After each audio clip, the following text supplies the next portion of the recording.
August, so we'll wait. It's a waiting game. Yes, and we'll be reporting as it happens, hopefully. Okay, so I think I'm just going to quickly give it back to you there. Chaos in Pali over Mthuli budgets. Chaos in Pali over Mthuli. Why are you laughing? People should stop laughing at Mthuli. Okay, He's sorry. like my friend. Like, yeah. There was chaos and drama in Parliament yesterday as chambers flirted when Finance Minister Mthuli Ncubes and Justice Minister Zim ignored the issues raised by opposition MDC Alliance MPs in Northern Legislator Themba Mliswa Independent of illegalities and the 2019 mid-term supplementary budget presented last week. MPs abandoned the debate after they failed to get satisfactory answers on whether Ncubes' 10 billion budget took into cognizance the prevailing interbank exchange rate. The opposition legislators accused ZANU-PF of not being serious about the fact that the nation is facing an economic crisis. Wow, that's a mouthful there. So even the honorable members of the in the country are facing the pinch of the economic crisis. Back to the Herald, where it says government fuel companies make peace. So the story in a bit of detail, it reads, government and the oil industry have broken an impasse over duty payment in a development expected to improve fuel supplies following week-long challenges. Zimbabwe Energy Regulatory Authority, ZERA, acting CEO Mr. Addington Mazambani, said most service stations had started taking delivery of fuel from Masasa and Mavuku after an agreement was struck between the oil industry and the government. So, okay, so there's no decrease in the price, it's just that the government and the fuel companies. I like the made Herald. peace. It will literally make you not have anything to say. How is he saying? It's nothing to do with the decrease in the price or the increase in the availability of fuel, but it's just about the government and the fuel companies and the nation making peace. Yeah, okay. So, still on the Herald, there's another headline running through is President fires jailed Mupfumira. So this is a developing story that we've read almost, since Mupfumira got arrested. I'm not sure when she got arrested, but yeah, ever since past few weeks actually. So, and the story reads, President Mnangagwa yesterday sent a clear signal on zero tolerance to corruption when he fired Environment, Tourism and Hospitality Industry Minister Priska Mupfumira from Cabinet. Mupfumira is facing a slew of criminal abuse of public office charges involving $95 million of National Social Security Authority funds. So she's the lady who chowed $95 million. Yes. Local currency. No, it says US. Oh. US. Okay. Yes. Just to be sure. Exactly. I mean, that's a lot of money. But she's jailed already, so firing her was inevitable, right? It was something that was just bound to happen either way. I mean, you can't be reporting for duty also in jail. So anyway, okay. From the Herald again, the National Defense University Honors ED. The president was yesterday conferred with an honorary Doctor of Philosophy degree in Defense and Security Studies during the inaugural graduation ceremony of the Zimbabwe National Defense University, ZNDU. In his citation for the conferment, the university's Vice-Chancellor, Air Vice Marshal Michael Moyo, said President Mnangagwa had dedicated his life to the nation and people of Zimbabwe. Wow, that's great. So is he like Dr. Mnangagwa now? Yeah? Yeah, I'd like to believe that he is now Dr. Mnangagwa, since he was... degrees and political leaders is always a headline in Zimbabwe. It is. I mean, like, you would have earned it. I mean, yeah. From the Herald again, ZAC consults CSOs on POM reforms. The Zimbabwe Electoral Commission, ZAC, has started consultations with civil society organizations, CSOs, to craft new voter education material as part of the wider electoral reforms it is carrying out. The reforms are part of a battery of political, economic, and legal measures being implemented in the Second Republic. Zimbabwe, which held its last general election last year, was widely commended by local and foreign observer missions for organizing a peaceful and credible election. They have made a number of recommendations. Yes, but then you couldn't even finish because already you were laughing. I mean, what's wrong with you? What's wrong? I'm not laughing. I'm actually. I would really want to hear this. You're actually what exactly? I'm actually waiting. Oh. Yeah, we're going to do a follow up on these reforms and the recommendations from the CSOs that the ZAC, the commission, is actually inquiring with. Yeah. So we just hope that we later on see the reformation with the next election. Right. Okay, still on the Herald, says Emerson Jr. distanced himself from reports. President Mnangagwa's son, Emerson Jr., yesterday distanced himself from allegations that he abused his proximity to power to obtain loans from a local bank without collateral and may have been involved in compiling lists of corrupt bigwigs. He said dragging his name into these allegations could be an attempt to divert attention from the ongoing corruption fight being spearheaded by the president. And I quote, "In recent days, there has been a systematic attempt through the media to link me to certain transactions and conduct with a clear intent to bear public judgment," he said in a statement. So Mr. Mnangagwa there is distancing himself from these allegations that he has been involved in corrupt activities and so forth and so forth. Basically, I think I'm done with that story right there. You know, okay?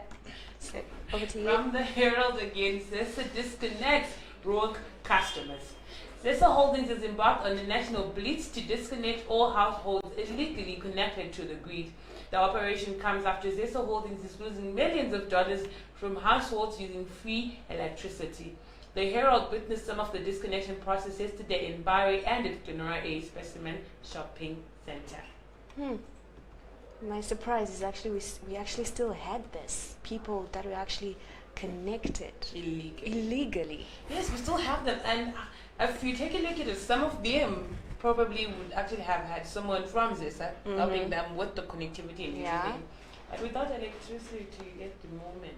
Yeah, it's going to be a hassle. So, okay, so another headline there from the Herald. President set to appoint 8 judges. And the story reads, President Mnangagwa is set to appoint 8 judges to fill positions that have risen at the High Court bench after the Judicial Service Commission submitted a list of 10 candidates who performed well in public interviews held last month. The bench is understaffed, resulting to passing of judgments taking time. To worsen the situation, the courts recently lost 2 seasoned judges, Justices Nicholas Matonsi and Charles Hungwe, who were elevated to the Supreme Court. So the president will be appointing 8 judges. Okay, so I'm just going to throw this pretty quickly to you. ED to open lawyers in Daba. President Mnangagwa arrived here yesterday evening for the 20th SADC Lawyers Association annual conference is expected to officially open this morning. The president landed just before 6 p.m. at the Victoria Falls International Airport and was welcomed by Matabeleland North Provincial Affairs Minister Richard Moyo and government officials. He was accompanied by former Foreign Affairs Minister Simbarashe Mumbenge. The SADC Lawyers Association organized the conference in conjunction with the Law Society of Zimbabwe. So to those who are saying the president is always jetting off, no, he's local. Okay. Yes, the president is local. Hear ye, hear ye. Okay, so PayNet targets more EcoCash volumes. That's according to Herald Business right there. And it reads, Payment Zimbabwe is discussing with mobile phone network operator Econet Zimbabwe mobile money. Wow, that's a lot of mobiles, you guys. I would take that again. Paynet Zimbabwe is discussing with mobile phone network operator Econet Zimbabwe's mobile money transfer service provider Cassava SmartTech ways to use EcoCash for its bulk payments system. Cassava's EcoCash is Zimbabwe's largest mobile payment system, controlling approximately 80% of the volume of national payments, according to latest statistics by the Reserve Bank of Zimbabwe. So if EcoCash holds 80% of the volumes of the mobile money transactions, then Net1 and Teleso, like One Money and Telecash, was only 20%. Yeah. But from the last report by Portrait, actually, Econet from the last quarter report, Econet held 90, if not 98% of all the mobile money transactions, with Net1 and One Money and Telecash only, like 5% to 2%. Okay, so someone is not being honest. Someone is not being honest. Who could it be? I think we'll leave that question to you. Who do you think is lying, actually, that, a certain number is reached at a certain number? But anyway, we'll just quickly go to the daily news. Mthuli budget passed amid fierce objections. So parliamentarians actually were not happy about Mthuli Ncubes' budget.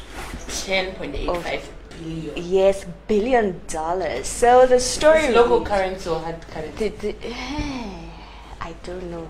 It just is a dollar sign. It's not US. It's kind of dollar sign. So I'm just assuming. So this is... Okay. So the National Assembly yesterday passed Finance Minister Mthuli Ncubes' 10.8 billion supplementary budget amid fierce objections that opposition benches that saw MDC lawmakers stage a walkout before block voting on the spending plan.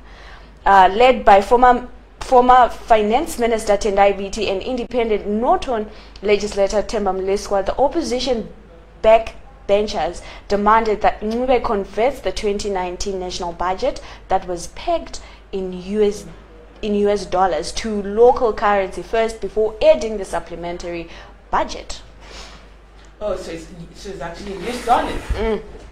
10 billion. Yes, but now we have it in some dollars or RTGS. Parley pushes for prop into 3 billion Command Agriculture Fund. Legislators from across the political divide have demanded accountability for 3 billion allocated to Command Agriculture between 2017 and 2018 that is fiat stolen. Debating Finance Minister Mthuli Ncubes' supplementary budget, MPs say the government needs to do more to address the issue of financial leakages. The Budget and Finance Parliamentary Portfolio Committee, chaired by ZANU-PF legislator for Chikomba Central, Felix Mona, said government must do a proper due diligence in selecting farmers who are going to benefit from the program.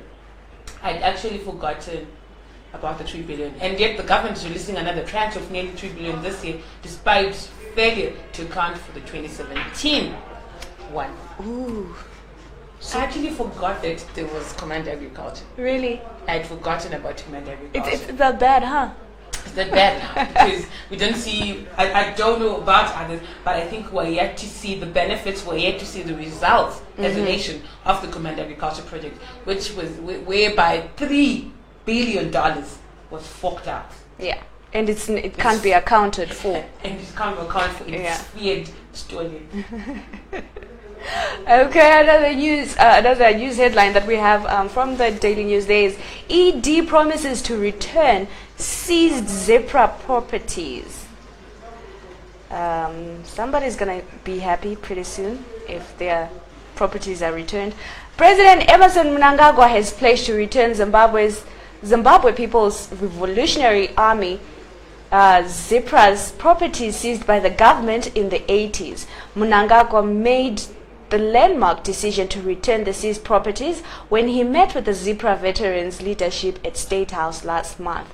Properties belonging to ZAPU and its military wing ZEPRA were confiscated by ZANU-PF at the advent of the 1980 Gukurahundi massacres under the Unlawful Organization Act of 1982 and transferred to the President of Zimbabwe in January 1987. So the President has promised that he will be returning the people's properties. And from the Daily News once again, it says thousands face deportation in South Africa.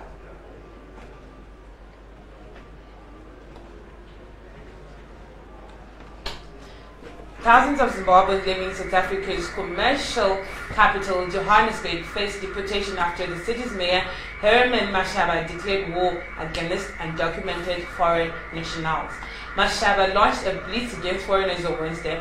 This follows chaos which engulfed Johannesburg's inner city last week when law enforcement agencies attempted to confiscate counterfeit goods from informal traders. A joint operation between the South African Police Service and Johannesburg Metro Police Department quickly spiraled out of control when vendors most believed to be foreigners fought back against the raids.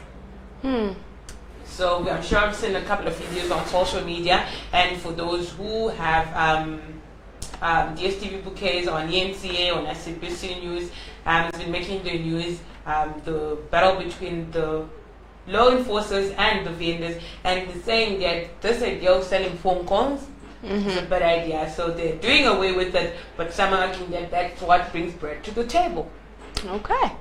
So we might be welcoming thousands of our friends and relatives and cousins and uncles back to Zimbabwe because they might be facing deportation from our neighbor in the south. Government to bump up CDF is another story that we have from the Daily News there, and it reads, government is reviewing upwards the Constituency Development Fund, CDF, given to legislators. Finance Minister Mthuli Ncubes has said. Ncubes told the National Assembly on Tuesday that he is going to add another 10 million in CDF to be divided among legislators, and I quote, "We are looking into this issue of the salaries, the sitting allowances and constituency visit allowances. We are reviewing the budget upwards," Ncubes said. Yeah, there's so many allowances. There's so many allowances. Sitting allowances, constituency visiting allowances. You are already in your constituency allowance. Pretty sure it's there. I'm kidding. Anyway, moving on. Back to you. Back to Mthuli. Ncubes begs for confidence in forthcoming Zim dollar.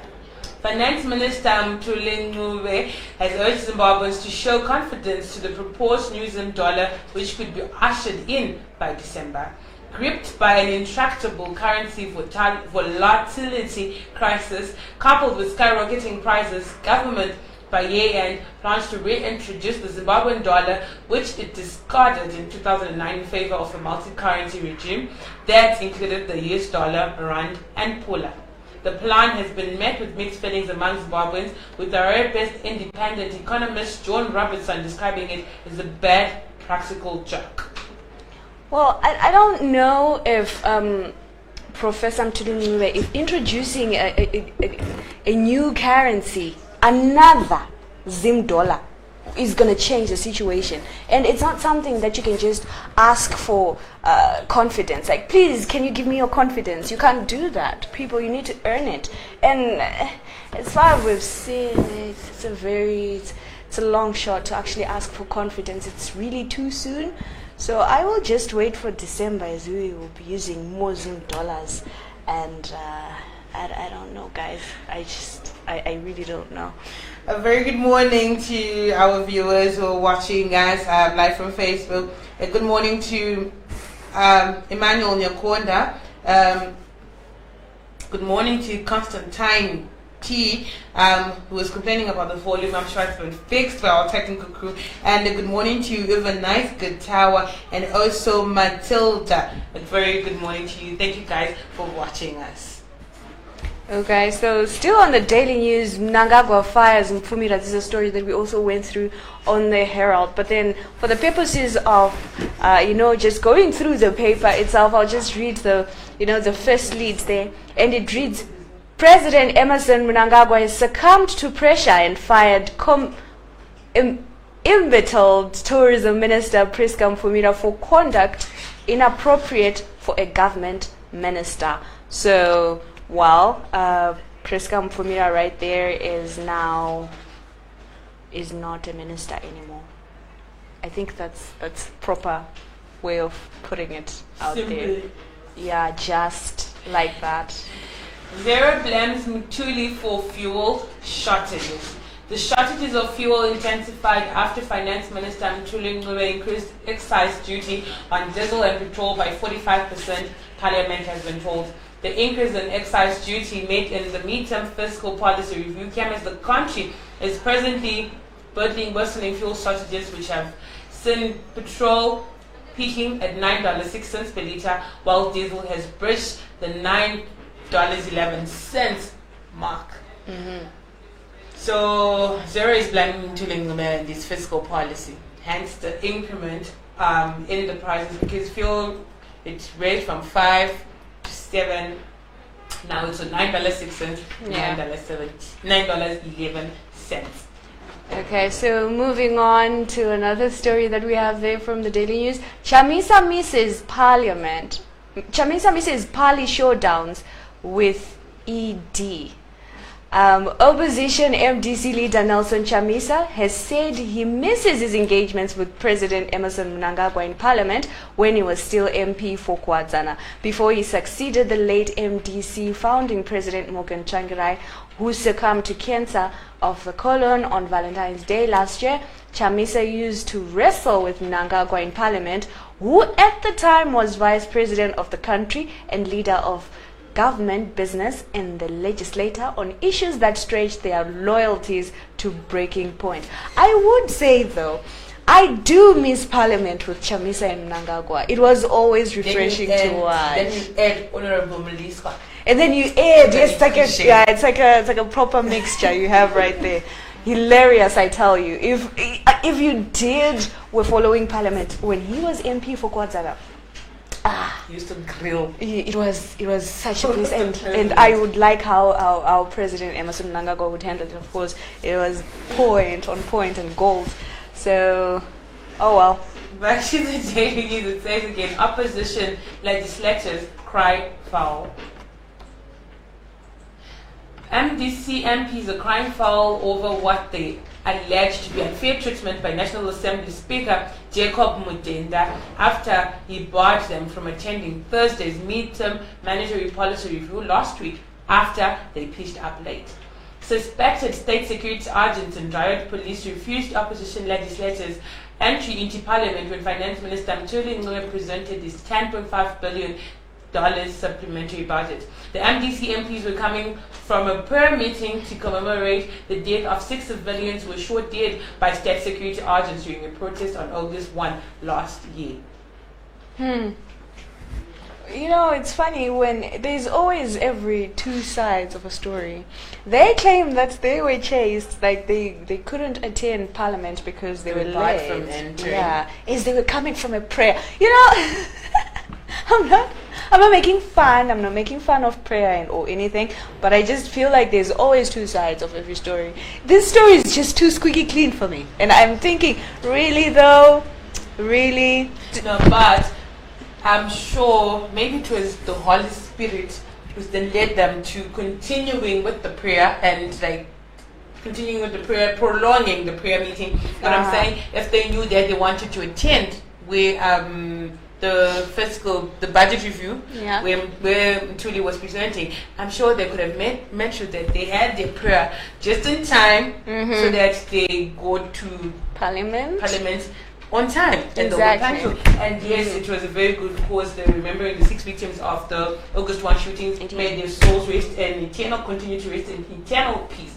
But I'm saying it was something that could have been avoided. Something that could have been avoided. And but still, I'm sure the guys would also have opened the doors, man. Yeah, like just get in.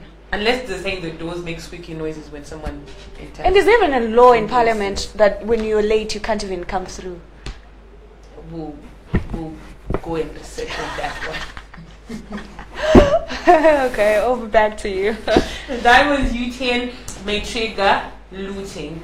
Zimbabwe's decision to remove diamonds and platinum from the list of sectors reserved from compulsory indigenization could open the floodgates for fresh looting and corruption by influential people, a new report has warned.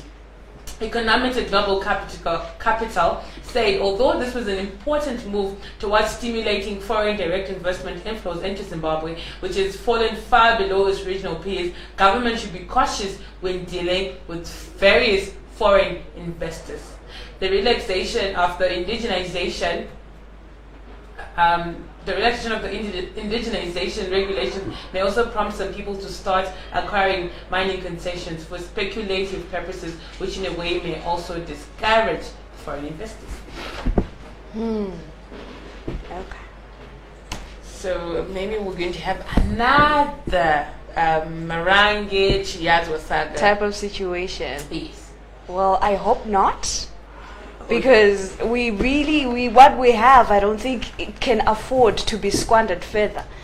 MDC Youth Exec further remanded, that's another story from the Daily News. MDC Youth Assembly Secretary General Gift Ostalo Siziba, who stands accused of inciting public violence, was back in court yesterday for routine remand and update on his case. Siziba was remanded to September 2 after the state failed to furnish him with a trial date. On his last court appearance on July 24, prosecutor Sebastian Mutiziri sought a postponement, saying on the next court date the state will provide Siziba with a trial date.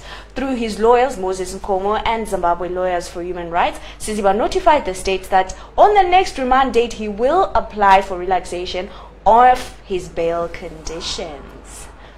Okay, so he hasn't been given a date yet, even though they promised that the state promised that they was going to give him a date. Well, this one is an interesting one. It reads, Zim banks plan to fight $100 million paynet lawsuit. And it's been said in plural, Zim banks. Yeah, so it's not one of them. We're not dealing with one bank. Yeah. Zimbabwean banks intend to fight a $100 million lawsuit brought by Mupfumira Africa PLC's units in the country following a dispute over payments, card filings show. The Bankers Association of Zimbabwe, which represents the nation's 21 lenders, would defend the action. The organization's legal representatives said in the court documents filed last week. The association has been served with a summon on July 24, giving them 10 days to respond to claims from Cambria's Paynet and Payserve units in Zimbabwe. The battle between London-based Cambria and the association reached boiling point in June when Paynet, one of the country's largest providers of bulk payments such as salaries, suspended services to banks, citing unpaid bills. May! I also want to give this one to you, you know? Yes. Heartbreak, and in sport, from the Daily News, heartbreak, birthing mighty warriors out of Kosafa. But I would say I think they gave a very good show. Stunning performance. Yeah. The Mighty Warriors crashed out of the Kosafa Women's Championship following defeat at the hands of host and defending champion South Africa during yesterday's semi-final in Port Elizabeth. Banyana will now take on Zambia in the final after both teams produced convincing victories in the semi-finals at the Wolfson Stadium. Zambia brushed aside Botswana 4-0 in their last four clash before South Africa is past the Mighty Warriors as they stay on course for a third title in succession after being crowned champions in 2017 and 2018. But would like to say, nevertheless, Bora Mutambo, the girls did us proud. At least they got to the semi-finals. We could not say the same about the men in our country. That was like a low blow. At least they gave us something to write home about. Then the Warriors' AFCON experience. We don't want to relive that. medication is expensive in Zimbabwe. You can't be buying painkillers. Okay, so workers free to take part in MDC protests. That is according to the ZCTU. That's another story that is running through in the Newsday, and it reads: the Zimbabwe Congress of Trade Unions, ZCTU, yesterday said its members were free to participate in the MDC-led protests against the government's handling of the economy and rising poverty. So that's, of course, the protests are the ones that are supposed to be going down on the 16th of August. Yes. Which is next Friday? Which is next Friday. So we have a long weekend. Yeah. You could say that's one way of putting it. Fuel price and rising weekly, ZERA, and this is according to the Newsday. Zimbabwe Energy Regulatory Authority, ZERA acting chief executive Eddington Mazambani yesterday said it will be difficult to keep fuel prices stagnant given that duty is now calculated as a percentage of cost. Mazambani had appeared before the Joel Gabuza-led Parliamentary Portfolio Committee on Energy to speak on issues pertaining to the fuel price, which had been rising weekly and is now at $9.06 for diesel and $9.01 for petrol. Well, it just keeps on growing and growing and growing. Well, like what you're saying, it's just going to continue going up. So you're saying it's hard to get, as much as it's a pinch for every motorist and even the pedestrian or even the passenger who hikes and is in public transport, it's still not fair, because the more it's not kept stagnant, the increase in fuel prices, that means the increase in other prices of basic commodities, the increase in combi fees. Exactly. And we won't get to long distance fares, because we won't even begin. We won't even begin. No. It's a scale on its own. Exactly. This one is rather hilarious, but from today again, here's Eka is enough for all of us war vets. The war veterans in Mashonaland have demanded to be all buried at the National Heroes Acre, saying the classification of the freedom fighters is baseless because they all fought for a common cause. Speaking during a Callisto Gwaneta-led parliamentary portfolio committee on defense and security public hearings held at Mbuyane Handahoy Marondo recently, a top Marondo war veteran, Crispin Mashaya Mombe, said it was high time every former freedom fighter was buried at the national shrine. Wait, I actually thought, I thought enough for all of us, like not just war vets, but like literally all of us. But it just seems like it's just enough for us. You thought enough for all of us is Zimbabwe nation. Nicole, you want to be buried at the national heroes? No, actually, war vets, it's never a dull moment with war vets, you know that, right? No, but I'm just saying, you want to be buried. No, I don't actually think for myself, like I would want to get buried. You want to live dead for rest, kumbud. But then I'll be dead. It won't even matter, because I'll be dead. Next to Salim Kabo, Joshua Kabo, exactly, on that level, ne? But exactly. We have the presidential guard and the gang salute and everything. Yeah, man. Because basically everyone is a hero, guys. Some fought the third Shimringa, some fought the first and the second. Yeah, and some never fought. And for some of us, we are just fighting for our lives every day. Exactly. It's like fighting for breakfast, fighting for lunch. It's just like fighting throughout, man. It's like survival. It's crazy. So it's enough for all of us. So war veterans are saying, as long as someone played a part in the struggle for Zimbabwe's independence, then there's enough for everyone. Like they say that the sun is too big for everyone, we can all shine. Exactly. Wow, I like that. I really like that. Okay, did we go through... We went through this from the Herald and the Daily News. Chaos in Pali over Mthuli budget. Yeah, we read that one. Okay, so that was the last story that we have from the Newsday, actually. So I think it's safe to say it's a wrap. And we'll just give you, once again, we'll give you a wrap of what's on the Technomag, what's on the Technomag site. And please remember to like and share and actually read. And actually read our stories. Via accelerated introduction of carpool and shuttle services, tougher times ahead as Porters approves 100% voice tariff increases. Zimbabwe accepted into Smart Africa. So that was from our local papers today and from Technomag. It's been a lovely morning. Hope you enjoyed the rest of your Friday. So from me, Marvelous Tinaine Washibagidi, have a very marvelous one. And she forgot to tell you to like. You just said like and share the articles. So please do subscribe on our YouTube. Yes, subscribe. Yes, subscribe on our YouTube page. Like us on Facebook. And also follow us on Twitter so that you can get all the daily updates of what will be happening. And you can also watch and comment, you know, and so that we can talk about the chaos that is happening in Pali. Give you some juicy videos. Exactly. That's like the best part. These days I don't really, nothing. Okay, stuff is trending, but there are no videos. I guess that someone is not doing a good job. But anyway, thank you viewers for watching. My name is Nicole Madziwa from me and my beautiful co-host here.